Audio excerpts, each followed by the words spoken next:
COVID-19 has changed so many things, and one of them, the way we grieve. Funerals and the entire grieving process, well, it's all different now, and some of those changes may well be here to stay. We have Scott Mueller from Mueller Memorial joins us now to discuss those changes. I also want to make sure that we welcome back our television viewers from our special report. Scott, thanks so much for being here today with us. We appreciate it. Thank you very much. I'm glad to be here. This is a hard one. I had a discussion with a friend of mine who lost his mother during this time, and he just said it's already devastating for people when they have to bury a loved one, but to do it during a time where they can't really celebrate that person's life together, it's very hard. What's it been like? What's the experience that you've had? It's been very difficult. Grief is a naturally isolating event anyway in normal times. And then you add a pandemic and all of our socially distancing and our isolation, and that amps it up to a level of 10. So a lot of people feel very, very alone and don't feel that they have the resources or certainly the people that they would normally go to physically just to see each other. They don't have the friends, the family to be able to go to, and it's making it much more difficult to navigate this minefield called grief. Scott, we've seen the funeral industry trying all sorts of different things, whether it's kind of a Zoom virtual type funeral situation being set up, or some people have chosen to delay, right? You're starting to see some of these memorial services and celebrations of life coming back now that the rules have been relaxed a bit, right? They have, and they've really changed in our favor dramatically this past week.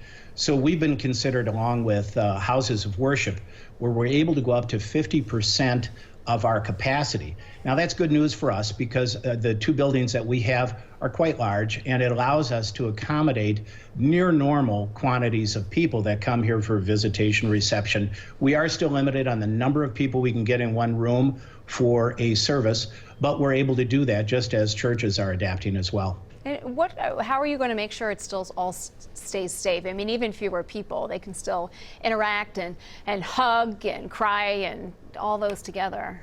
Yeah, and that becomes a little bit more of a problem because we cater to a more compromised community. We generally, a lot of older people that come here, and older people may have some health concerns that give them some pause. So we've counseled people that if they feel really uncertain of coming, that they shouldn't come. But if they do come, everybody wears a mask that comes in here. Everybody sanitizes. We have a staffer at the door. Everybody sanitizes. We've got somebody that takes their name into the book so that they don't have to pick up a pen or touch that. And we encourage people, don't really hug, don't really handshake.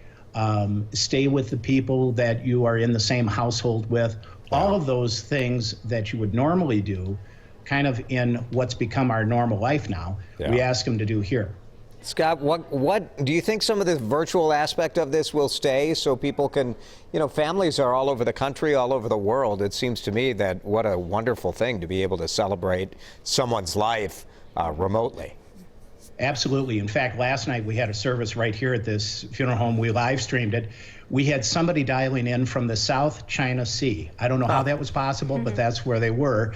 And so it's clear that this COVID has taught us funeral directors that if we're not online with virtually every aspect of what we can do, we're really going to be left behind.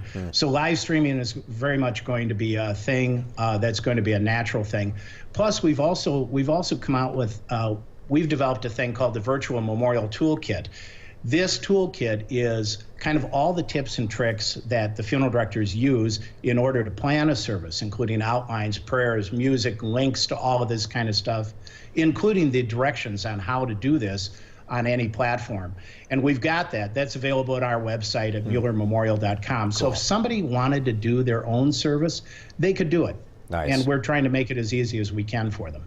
Scott Mueller from Mueller Memorial in White Bear Lake, thanks for being with us. We appreciate it. Thank you both.